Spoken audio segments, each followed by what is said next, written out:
And a good Thursday afternoon, everyone. Welcome to Whitehall Yearling High School to preview Week 10 of the high school football season. I'm Dave Purpura, along with Frank DiRenna. Jarrod Ulrey will join us in just a little while. But our guest to begin the show is Whitehall coach Rod Lightfoot. Coach, good to have you on. Thanks you for joining us. Thanks for having me on here. Frank, how you doing? Good. So you know this guy for a while here. Well, you guys are 8-0 or 8-1. I'm sorry, overall 4-0 in the Mid-State League. You've got a big game here tomorrow night against London.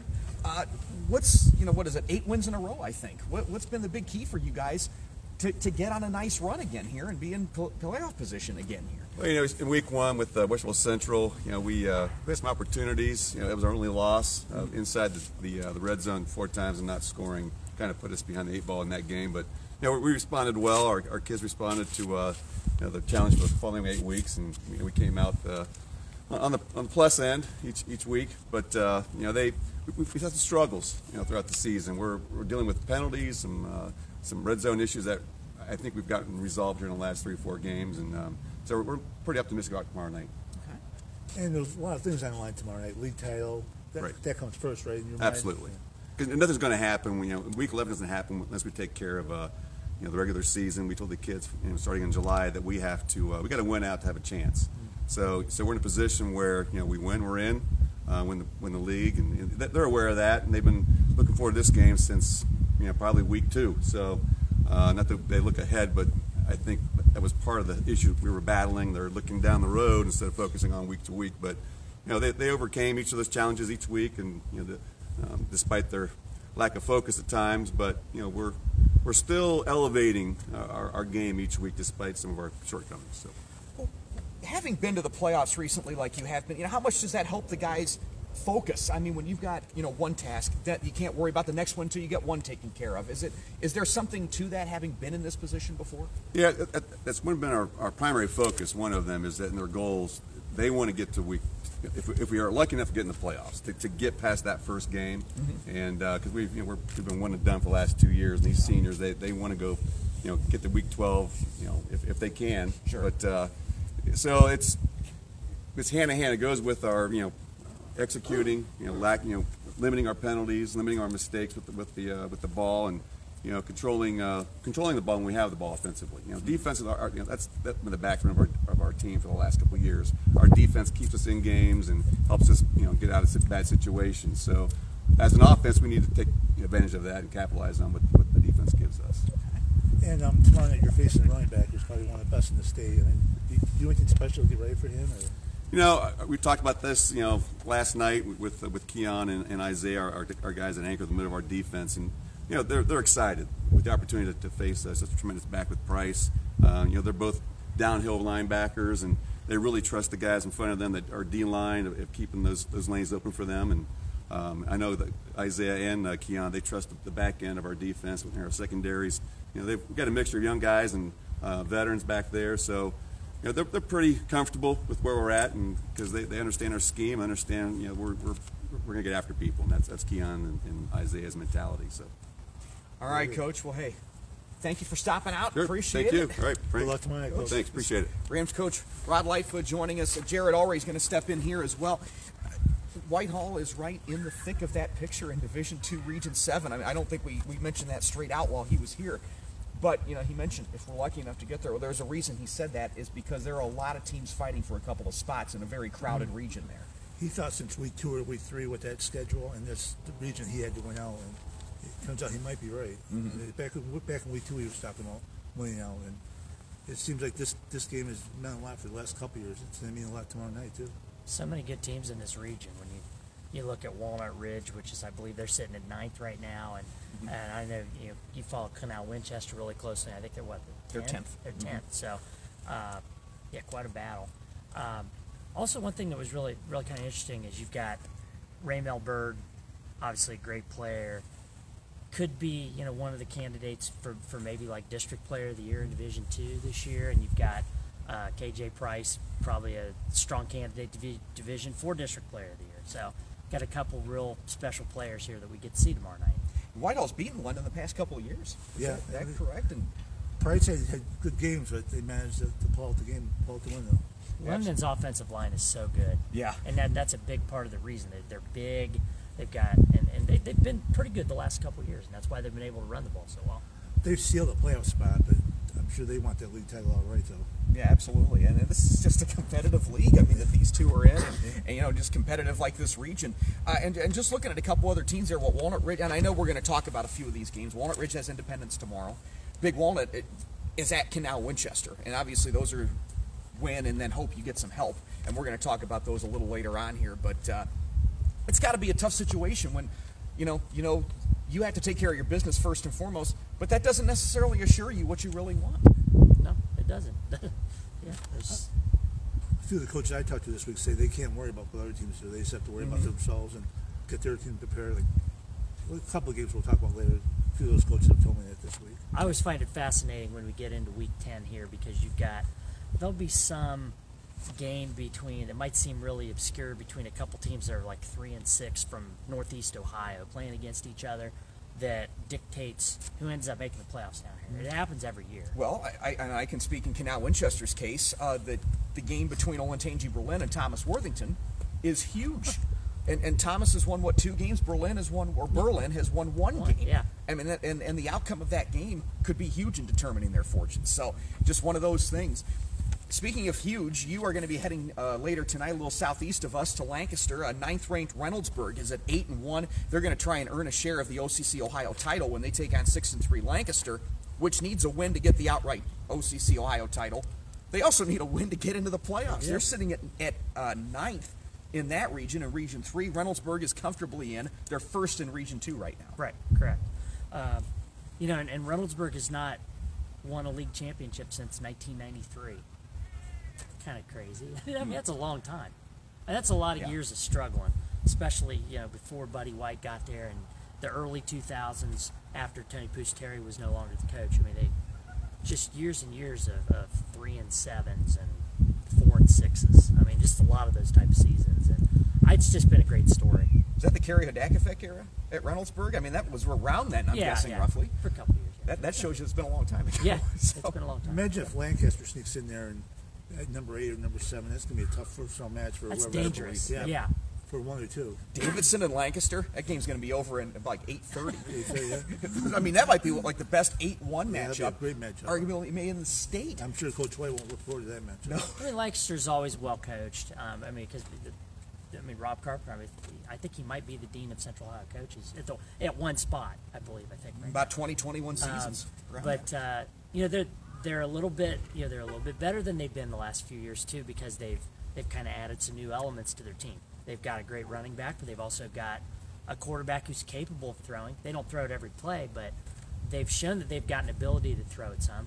They've got a wide receiver who's pretty explosive in Casey Fink, and they're playing at home tonight. So that's going to make them a very difficult team for Reynoldsburg to play. Not that Reynoldsburg can't win, because I think the way that they're playing right now, they're playing with a lot of confidence.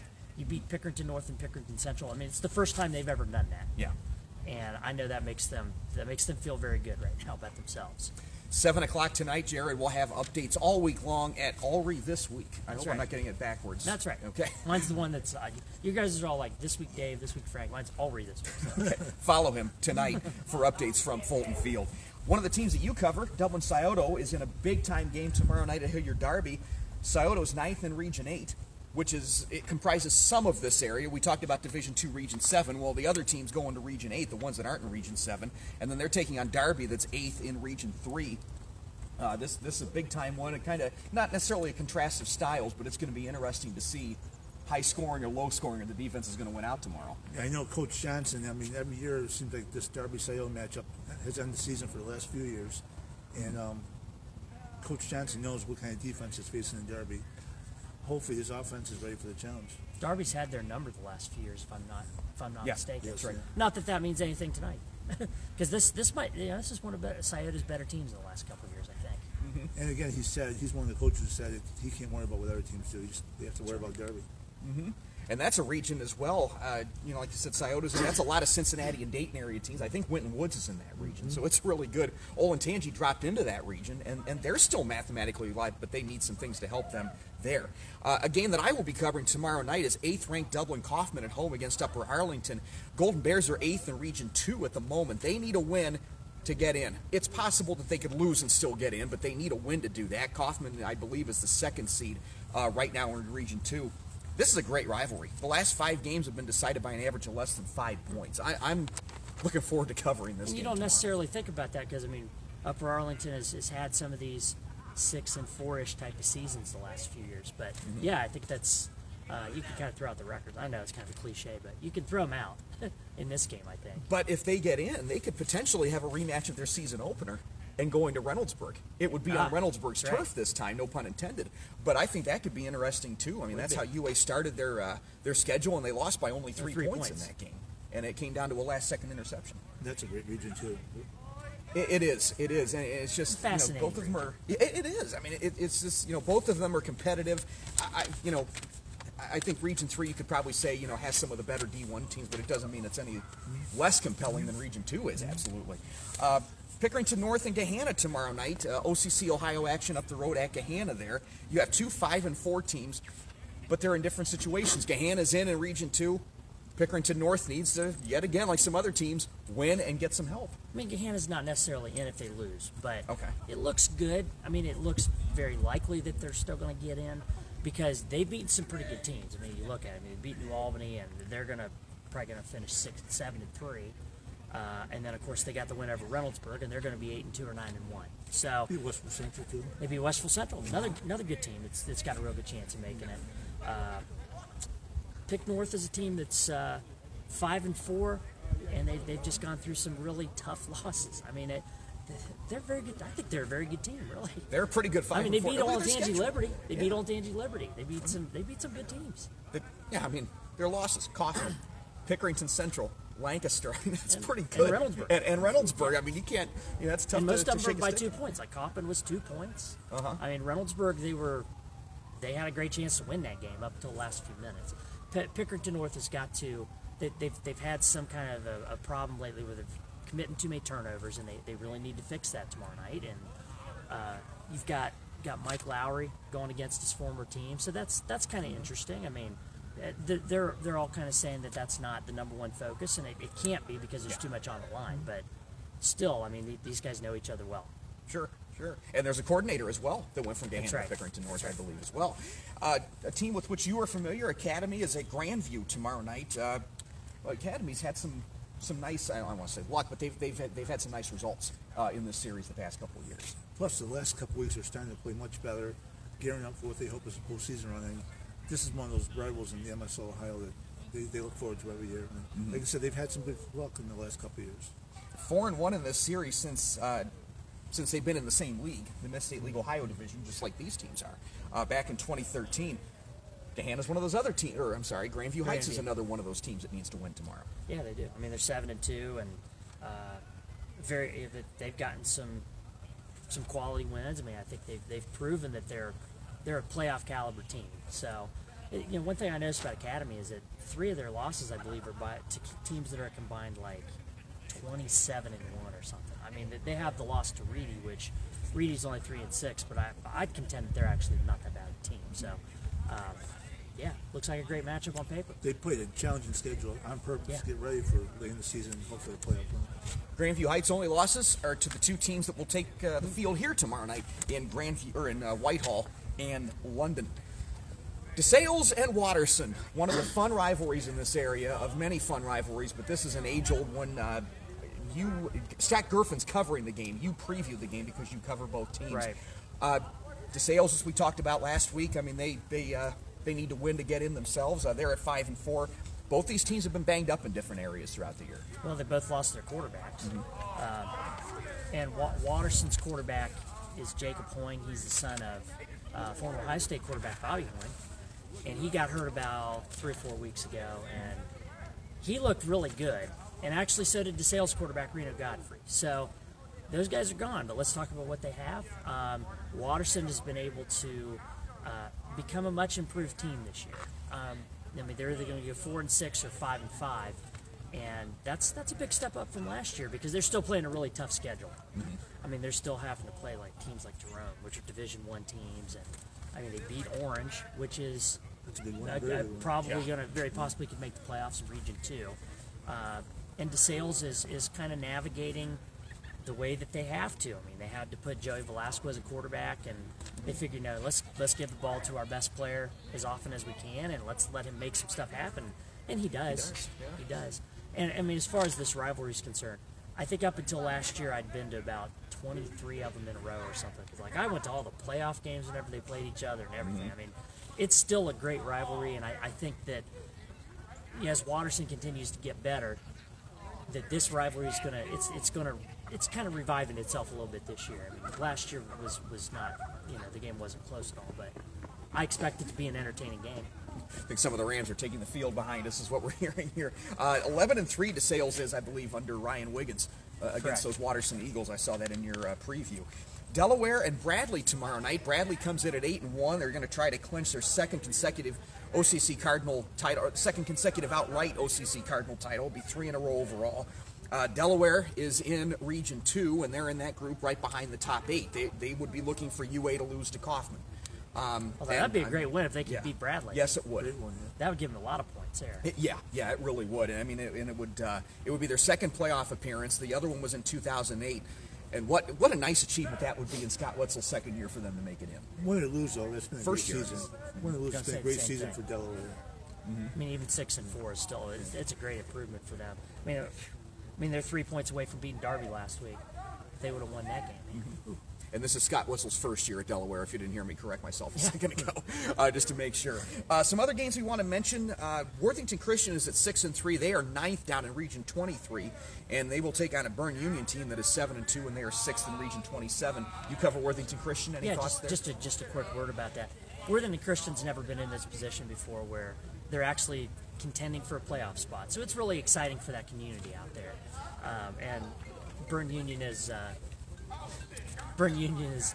probably, I mean, they're fighting for a Division 7, Region 27 playoff berth.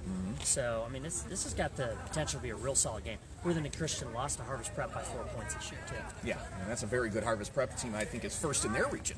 Absolutely. In Division 7. The team that I cover, Olentangy, needs a win and some help in Region 8 against the team that you cover in Westerville Central, who at the moment, I mean, they're in Region 2. I think they hold the 6th spot there. Interesting matchup there, and Coach Magistro and a few of his former assistants are coming home, so to speak. Homecoming for Coach Magistro. I mean, I know it's going to feel awkward for these guys tomorrow night, but Coach Morrison said once the game starts, it'll just be another game, and coach who's coaching against. Absolutely, and that's in the OCC Buckeye Division. A couple of teams that need some help. Beechcroft is, I guess they're still mathematically alive. Is that right, in Region 11, even though they're 16? They would need a miracle to get in. Yeah, well, and Northland is in Region 7. Northland needs about 4 or 5 teams ahead of them to lose, which it's a shame because they've got a really good team this year. But regardless of all that, this is for league championship. So, it means something to both these schools, and both these schools are a lot of familiarity with the players and stuff. It's schools like 5 miles from each other. So. Speaking of chances at a league championship in the OCC Buckeye, we mentioned Olentangy earlier. If they win, they'll have at least a share of it. Liberty and Orange also are looking for shares or outright the title. Liberty takes on Westerville North. Westerville South is the team that plays Orange tomorrow.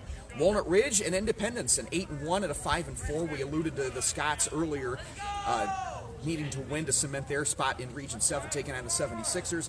And Canal Winchester, we also mentioned them at 8-1. They are 10th in Region 7, and they will take on Big Walnut. And in addition to just trying to make the playoffs, Canal's trying to win the league championship for the first time since they joined the OCC. It'll be their first league title since 2012, and they're trying to make the playoffs for the second consecutive year. And that will wrap it up for the regular season. Week 10. That's right. Week 11, we're going to be somewhere. We know that we will see you 3 o'clock Tuesday afternoon to preview the playoffs. We're going to do a special extended Facebook Live, 3 p.m. Tuesday, and then we will be somewhere on Thursday, although we don't know yet, and the time might be a little flexible as well, but we will let you know our location coming up here over the weekend. We thank Rams coach Rod Lightfoot for joining us, and for Jarrod Ulrey and Frank DiRenna, I'm Dave Purpura. So long, everybody.